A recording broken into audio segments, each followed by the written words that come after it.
Vamos a hablar de un tema fascinante, los impuestos.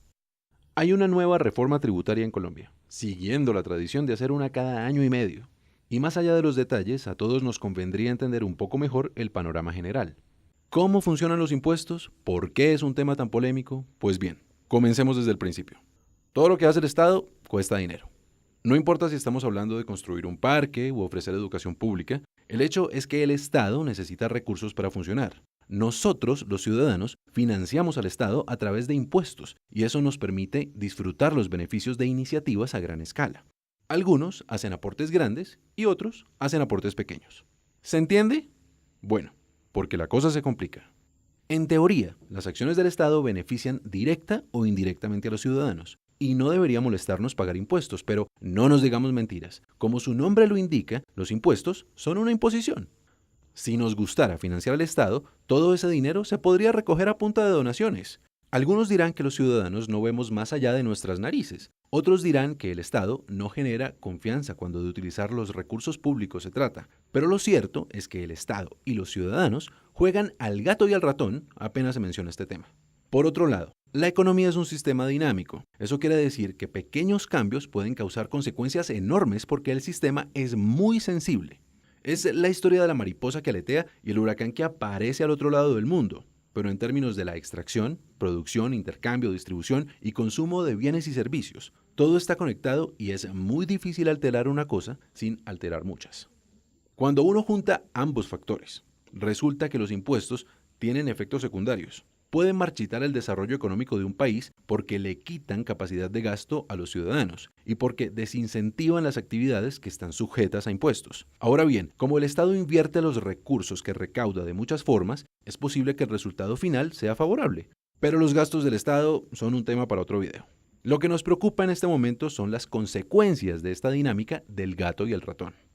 Por ejemplo, el famoso 4 por 1000. Como ya saben, por cada 1000 pesos que se mueven en una transacción bancaria, el Estado cobra 4.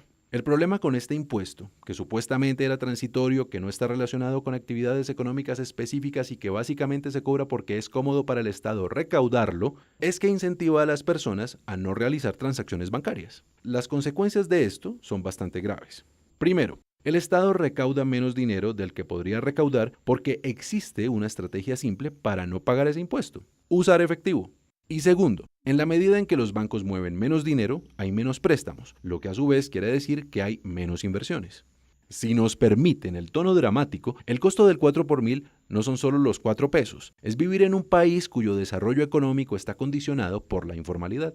Y fíjense que en ningún momento estamos hablando de quién paga el 4 por 1000. La discusión siempre se reduce a que si los ricos pagan esto y si los pobres pagan aquello, pero el problema fundamental es que como la economía es un sistema dinámico y la economía, esa cosa tan abstracta, somos nosotros, el costo de los impuestos es asumido por todos, incluso cuando no los pagamos directamente. Veamos otros ejemplos. Cuando suben los cobros para fiscales a la nómina, las empresas contratan a menos personas, pagan menos o pagan de manera informal. Cuando sube el IVA, la gente consume menos, y eso afecta tanto a los que compran como a los que ya no pueden vender. El CREE, uno de los impuestos polémicos que se ha discutido recientemente, es un impuesto a las utilidades, y si se cobra en exceso, la consecuencia es que las empresas prefieren dejar de invertir o irse del país. El impuesto al patrimonio, otro de los polémicos, tiene el problema de que se cobra por el valor de las propiedades independientemente de que estén produciendo o no. Si una fábrica no está produciendo, o peor, si está en números rojos, ese impuesto podría empujarla a la quiebra. De nuevo, las personas que pierden su trabajo técnicamente no pagan ese impuesto, pero sí asumen parte del costo. Por supuesto, nada de esto es tan simple como lo estamos diciendo, pero el hecho es que cuando el Estado recauda un impuesto, no solo recoge dinero, sino que también altera el comportamiento de las personas, ya sea porque les cuesta pagarlo, porque no lo pueden pagar o porque encuentran la forma de no pagarlo. Y que quede claro, ni siquiera estamos hablando de comportamientos ilegales. Es perfectamente legal irse del país, manejar efectivo o, en general, buscar la manera de pagar la menor cantidad de impuestos. La paradoja de todo esto se puede ver en una gráfica muy famosa entre los economistas, la curva de Laffer. En el eje horizontal está lo que cobra el Estado a través de los impuestos, en el eje vertical está lo que se recauda.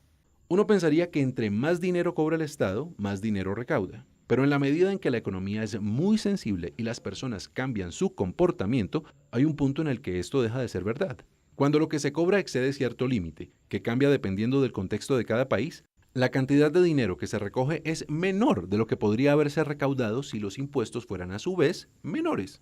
Literalmente, hay casos en los que bajar los impuestos incrementa la cantidad de dinero que el Estado recauda. En el extremo de la curva está el mejor ejemplo.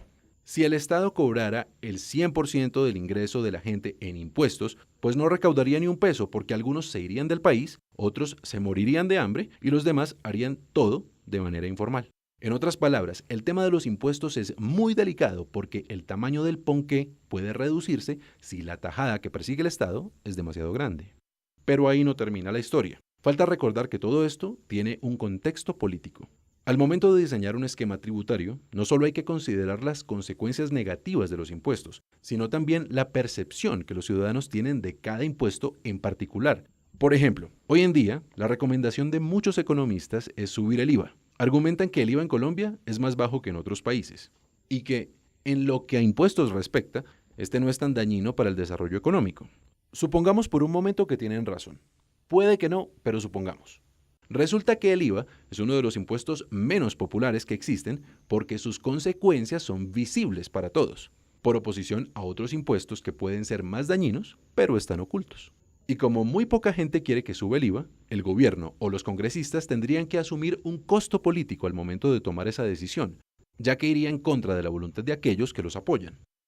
Dicho todo eso, es un enredo hacer una reforma tributaria, y ese es justamente el problema que Colombia tiene en sus manos, no solo ahora, sino otra vez en unos meses, si el precio del petróleo sigue cayendo y si hay que financiar el costo de un proceso de paz. La solución a este problema es tomarnos las cosas en serio.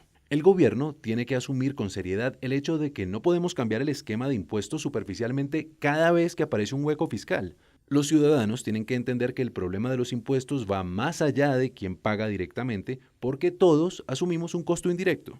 Los políticos tienen que preocuparse por las consecuencias reales de los impuestos y no por el modo en que son percibidos. Y el Estado tiene que generar confianza en la manera como gasta sus recursos para reducir la evasión. ¿Cómo se logran estas cosas? No tenemos ni idea, pero todo comienza por entender el problema.